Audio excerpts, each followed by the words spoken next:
What if everything you're doing to be a good parent is actually destroying your relationship with your child?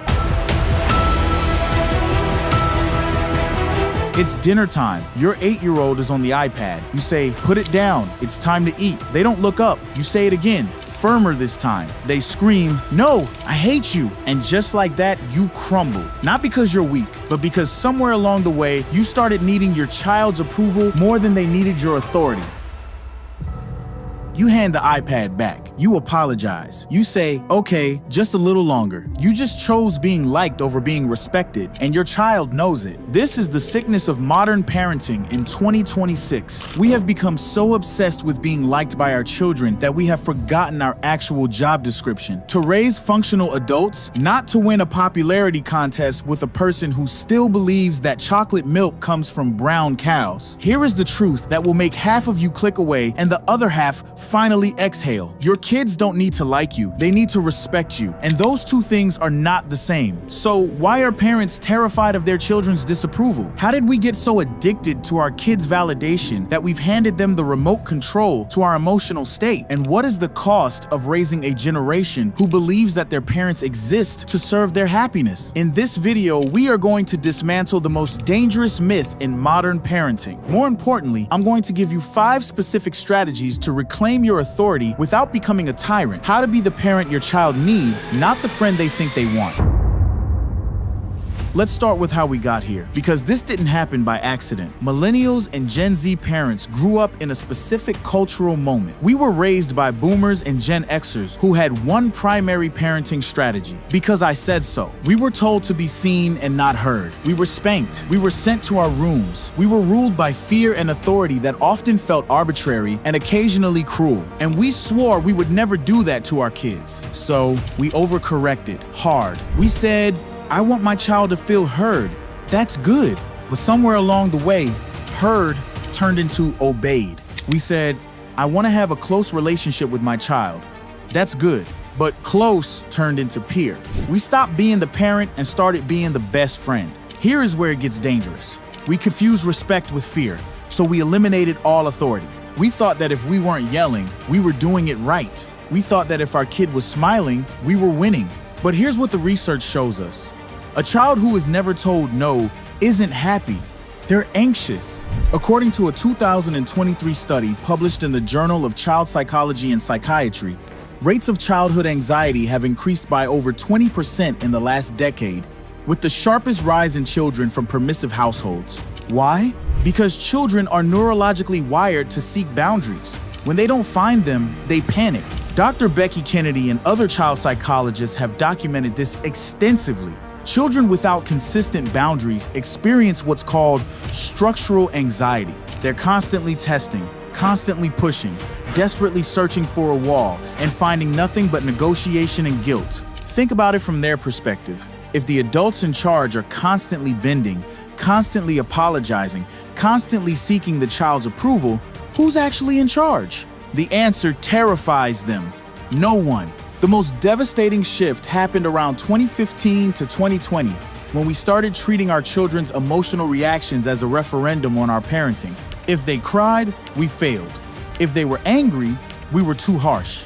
If they said, "I hate you," we spiraled into shame and self-doubt. We became emotionally dependent on our children's approval. Think about how insane that is. You are a fully formed adult with a prefrontal cortex and life experience, and you are seeking validation from a person who cried yesterday because their sandwich was cut into triangles instead of squares. You are letting a tiny, irrational, beautiful, chaotic human being control your sense of self-worth. And they can feel it.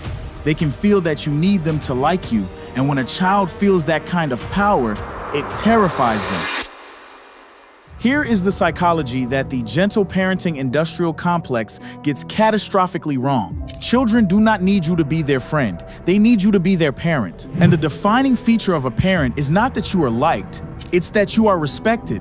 Let's define our terms, because most people conflate these two concepts. Love is what your child feels when you're hugging them, reading them stories, laughing at their jokes, playing with them on the floor. Love is connection, warmth, affection, and presence. Respect is what your child feels when you say no and mean it, when you don't flinch when they scream. when you hold a boundary even though it makes them temporarily unhappy. Respect is not warm. Respect is solid. Your child will not always like you. That is not just okay, it's necessary. If your 10-year-old likes every decision you make, you are not parenting, you are people-pleasing. If your teenager never rolls their eyes at you, never slams a door, never says, "This is so unfair," you are failing to prepare them for a world that will not bend to their preferences. Here is the sentence that should be tattooed on every modern parent's forehead. It is not your job to make your child happy. It is your job to make your child capable. Happiness is a byproduct of a life well lived. Capability is what allows them to live that life. When you let your child stay up late because you don't want them to be mad at you, you are choosing your comfort over their development. When you give them the iPad to stop the tantrum because you can't handle their disapproval, you are teaching them that your boundaries are negotiable and that emotional manipulation works. You are training them to be tyrants, and you are training yourself to be a hostage. Let's talk about what happens when you prioritize being liked over being respected. Because the data is in, and it is not pretty. There is a term in child psychology, permissive parenting. This is the style where parents avoid conflict at all costs, rarely enforce rules, and prioritize their child's short-term happiness over long-term development. The research is unanimous. Permissive parenting produces the worst outcomes. These kids are more likely to have behavioral problems in school. They struggle with authority figures, they have lower academic achievement, they have higher rates of anxiety and depression in adolescence. Why? Because they were never given the structure and boundaries that make a child feel safe. But here is the part that should scare you: the long-term relational cost. When you raise a child who is never told no, you are raising a child who cannot handle disappointment, who cannot delay gratification, who believes the world exists to serve them. And when they enter the real world, college, jobs, relationships, they get obliterated. No boss will negotiate with them like you did.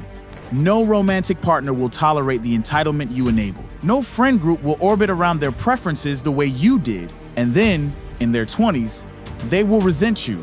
Not because you were too strict, but because you were too weak. They will realize that you did them no favors by prioritizing their temporary happiness over their long-term competence. The cruel irony is this: the parents who are most desperate to be liked by their kids end up being resented by their adult children. Because deep down, even as children, they knew you were afraid of them, and no one respects a pushover. So, how do we fix this? How do we reclaim authority without becoming authoritarians? How do we be the parent our kids need without being the tyrant we swore we'd never become? This is what I call the Lighthouse model. Something I talk about in my other videos, and it's the framework that changes everything. The lighthouse is not warm. It does not bend. It does not negotiate with the waves. But it is always there. It is solid. It is predictable. And because of that, it is safe. Here are 5 strategies you can implement today. Number 1, stop explaining your decisions to young children. If your child is under 10, they do not need a 5-minute TED Talk on why bedtime is 8 p.m. They need to hear, "It's 8 o'clock, time for bed." If they ask why, you can give one sentence: because sleep helps you grow. If they push back, you do not engage. You repeat, "It's bedtime." Then you walk them to their room. This is not cruelty. This is clarity. Children feel safer when the rules are simple and non-negotiable. Number 2, let them be mad at you. This is the hardest one for modern parents. When your child says, "I hate you," your job is not to fix it immediately. Your job is to stay calm and say, "I hear that you're upset. You can be mad, but the answer is still no." Then you walk away. You do not chase their approval. You do not apologize for holding a boundary. You let them sit with their anger, and you let them learn that relationships can survive conflict. This is the single most important skill you can model: that love does not require agreement, and that being upset with someone is not the same as being unloved. Number 3, practice the broken record technique. When your child tries to negotiate, tries to find a loophole, tries to wear you down with repetition, you become a broken record. Child: "Can I have a snack?" You: "Dinner is in 20 minutes. Child: "But I'm starving." You: "Dinner is in 20 minutes. Child: "Just a small snack." You: "Dinner is in 20 minutes. No emotion, no frustration, just calm, robotic repetition.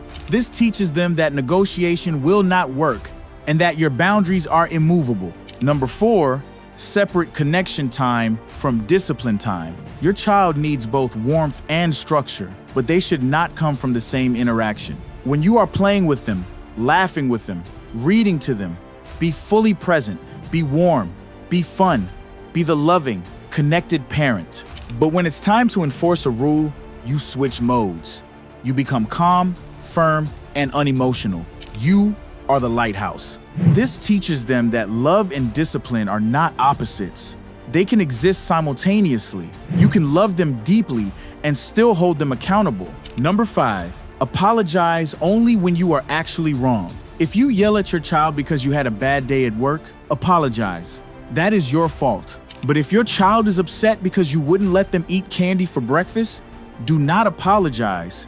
You did nothing wrong. You did your job. Stop apologizing for being a parent. Stop seeking forgiveness for holding boundaries. Your child does not need you to be sorry for protecting them from their own poor judgment.